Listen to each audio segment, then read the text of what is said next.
Have you seemingly tried everything, exhausted all options that you know in the pursuit of happiness, and yet you still find this niggling feeling, discontentment, that something's still amiss, not quite right, and you find yourself unsatisfied all over again?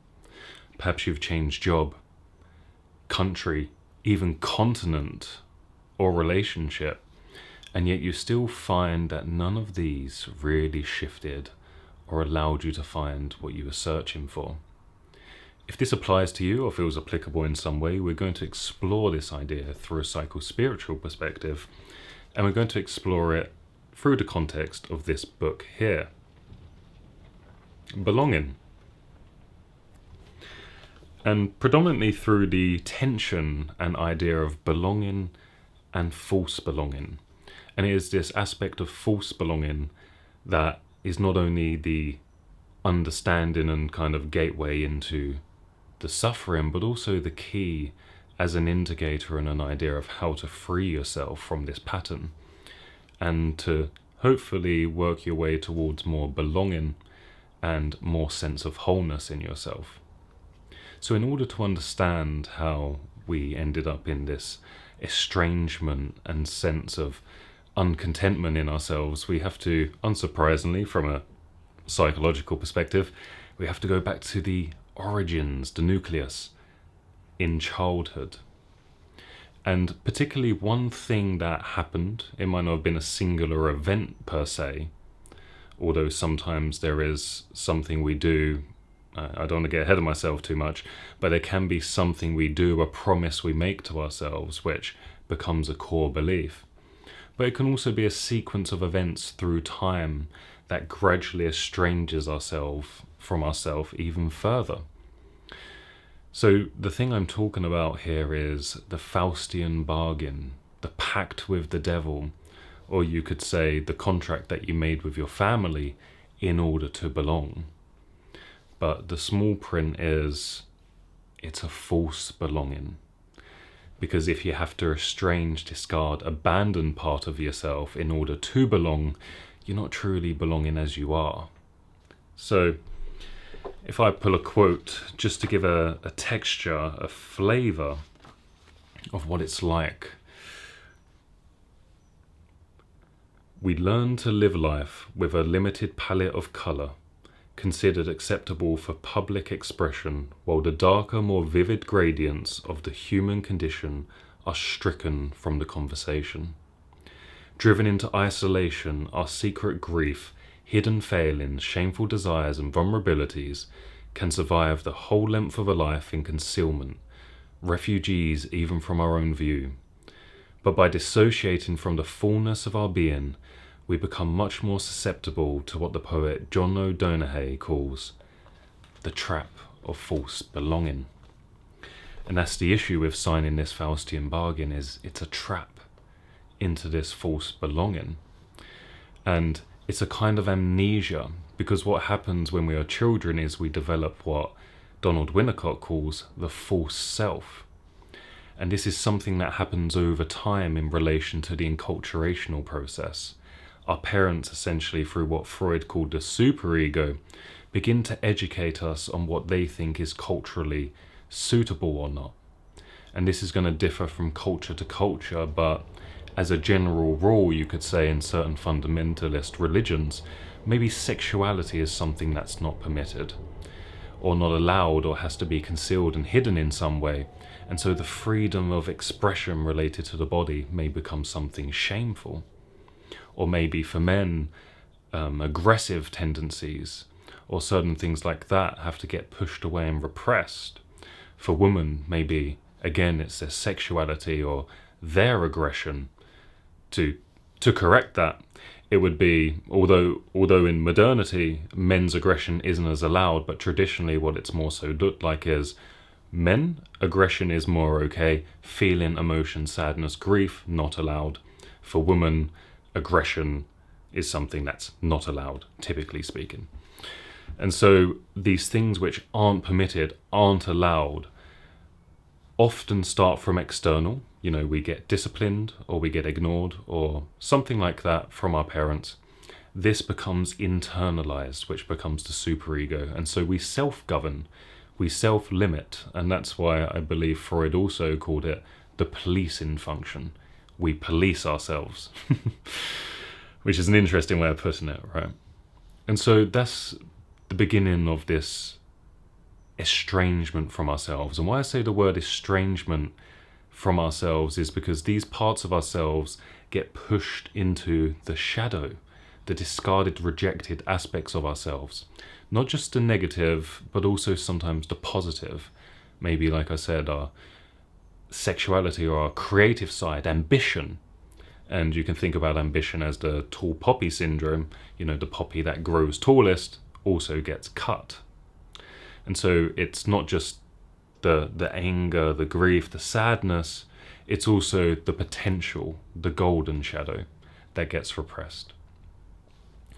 And so back to the estrangement, if all of these aspects of ourselves are discarded, pushed away and not allowed, then what happens is we begin to identify with what was allowed.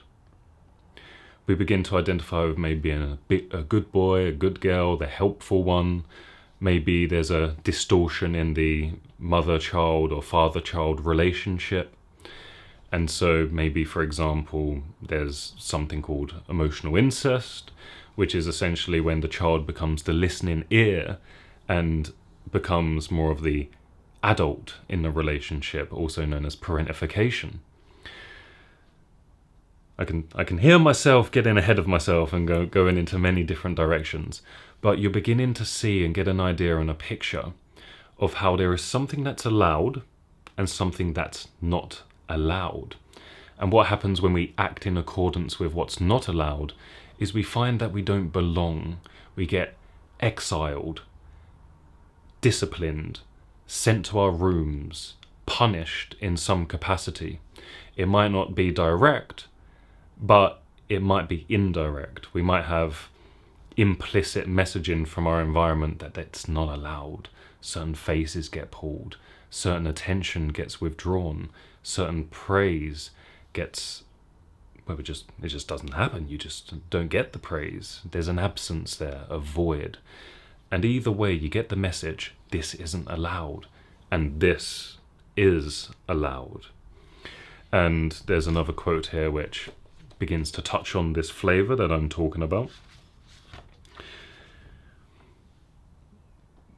Whatever the particulars of your first estrangement, you will have felt the rift being torn between who you really are and who you had to be to survive. And so begins the work of moulding our qualities into more acceptable versions of ourselves. Over time, these efforts of passing as normal become all too successful until we even begin to forget our true nature. And so this is a really key point here, is there's this amnesia that happens through time. We forget that there's these aspects of ourselves we've pushed away, and we begin to identify wholly with the aspects of ourselves that were mirrored as acceptable. And so what happens is we begin to feel this rupture, this disconnection or estrangement internally, where things don't feel quite right, things feel off.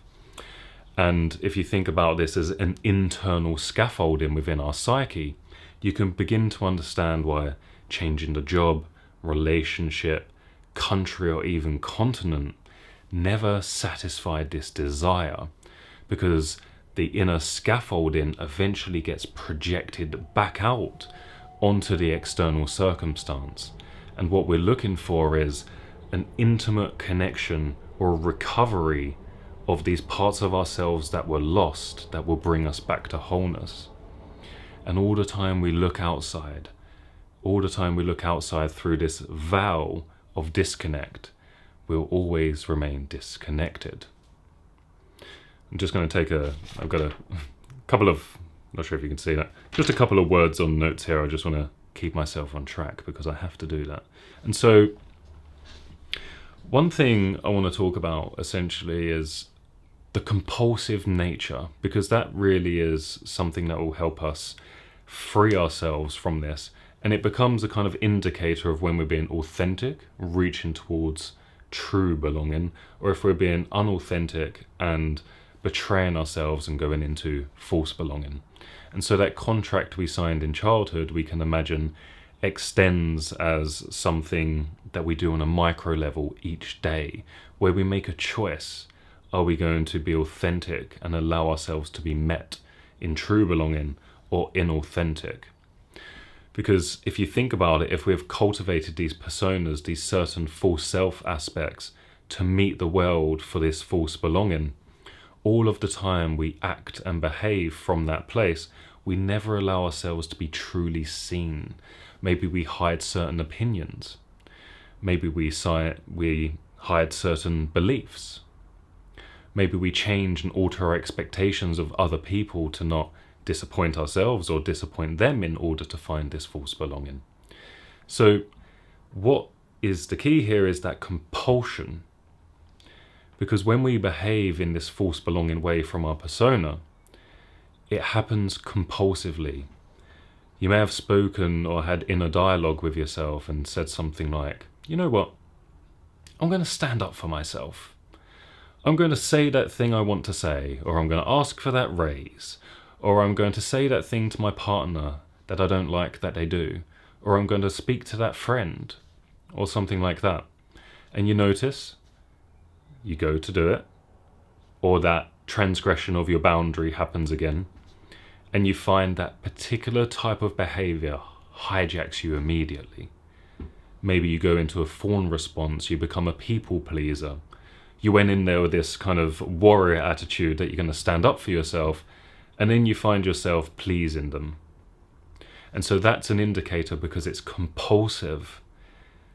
Your will gets trapped and you lose the capacity for choice. You become reactive, not responsive to the moment. And so looking out for the choice, the reactivity versus response becomes really, again, the indicator for, are you behaving in accordance with your truth, or are you betraying yourself? And so in order to release yourself from these patterns, look out for the compulsive nature. Where does your choice get repressed? And what would you really like to say? What would you really like to do? And over time, as you build that awareness, the awareness becomes a bridge to freedom, because you'll recognize time and time and time again how you betrayed yourself, how you stepped into your truth, your authenticity in that moment. And so as you continue to do that over time, as you build that awareness, you'll gradually build more capacity for self-understanding and more freedom. I hope this video was somewhat useful to understanding that primary disconnect that you have from yourself, how it's not an external search, it's actually the recovery of these aspects of yourself. And as you do that, you'll reach more wholeness, more satisfaction, and you'll be able to act from a place of authenticity. Because without acting from a place of authenticity, you act from the masks, the false self, and therefore the only result you're going to have is false belonging. I'm going to have many more videos like this, talking about false self, psychospiritual content, transpersonal content, somatic content, subpersonalities, all of these things. If that's something you're interested in, then give me a follow.